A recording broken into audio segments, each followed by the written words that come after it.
I thought I'd just collate a few thoughts about all this stuff we're seeing on the media, in the media, about Muslims and Muslim terror and je suis chalet, all this stuff that's going on at the moment, and just have a little think about it and a talk about it. Switch off now if it doesn't interest you. But I was thinking about, you hear a lot said about Muslim core values and how bad they are compared to Western core values. And if you think about it, 100 years ago, for example, with women, the way women were treated was exactly the same here in the West as it is in Muslim countries now. Victorian times, women had to have all their bodies covered up with heavy clothes from the neck down, and little things over there, little hoods and bonnets and dresses going down to the ground. And they had no vote, and they weren't really allowed to say. It was a man's world. And even down to things like chair legs, for example. They used to have a sort of macassars on the chair legs to stop men getting excited if they saw a well-turned chair leg. It might look like a woman's ankle, and it might send them all into a frenzy. So we're not that much different, really. And the only thing that changed is that the Industrial Revolution came along and women started to work in factories and realised they were working same as the men, and so they wanted independence and wanted the voice heard. And it's only since then that women have become equal in our society, even though it's not totally equal yet.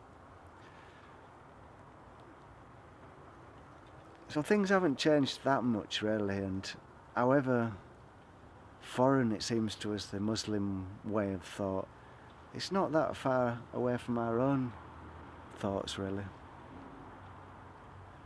Now you get a lot of pundits saying that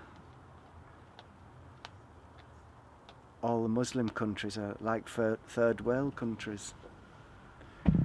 That's possibly true, but as I understand it, the Muslims are not allowed to practice usury. They're not allowed to make money with money by lending money and making interest on it. And I guess that slows down the economy a little bit. And you compare it to Western economies where everything seems to be on credit, and every single country and big firm seems to be in debt, and it doesn't seem to make a difference. We've got America with 14 trillion debt. And I always wonder if, when the day comes, if it ever does, when it's time to pay the bill, it'll be the common man who has to pay the bill. And then the Muslim way might not seem so bad. You also hear pundits saying how Muslim countries are always violent and full of terror and death and destruction.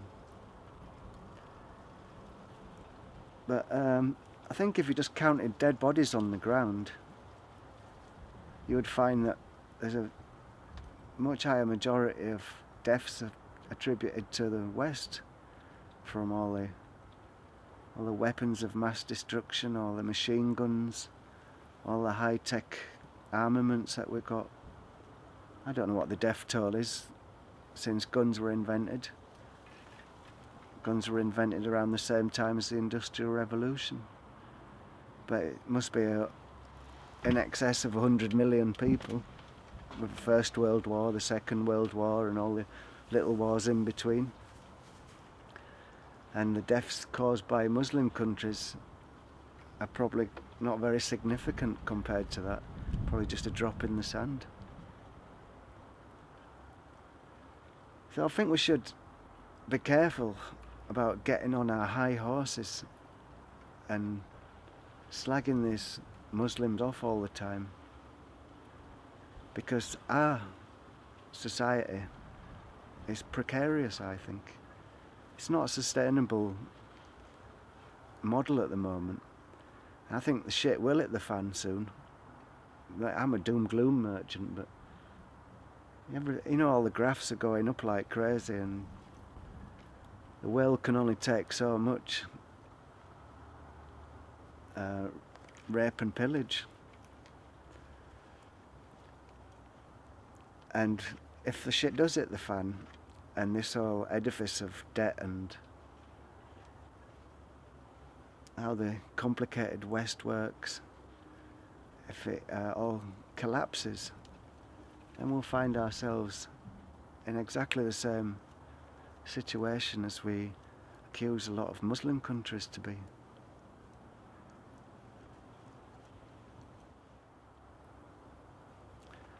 And I think, like any people in the world, 98% of the people are peaceful. They just want to get on with their lives, feed the families, live in peace. And there'll always be fanatics, there'll always be nutcases. And in our little enclosed, gated community that we call Europe, which we all say is so wonderful, the first world is such a beautiful, great place, it is the living's easier in comparison to a third world country. But it's only a few people who've got that privilege. The majority of people in the world still live in third world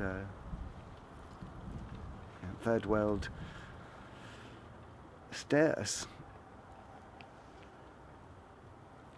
But as soon as something happens in our own backyard, as soon as anything dangerous to us in our little enclave happens, then all the papers are full of it.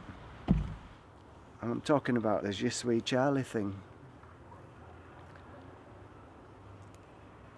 And there's loads of bad things happening in the world, and they all deserve a march. And I was watching or reading something in the media, and there was a bunch of actors and millionaires and producers somewhere, an Oscar giving or some kind of a Hollywood show. And they had lovely little made badges saying Je suis Charlie on there. And it was kind of stuck in my craw because it was just another little fashion accoutrement, another little fashion statement, like walking around with a bottle of Evian water. So I guess all I'm saying is just think it out for yourself. Think things out for yourself and look for facts yourself, and don't just believe the screaming headlines. Because if you do believe those, then you'll turn into a screaming fanatic yourself.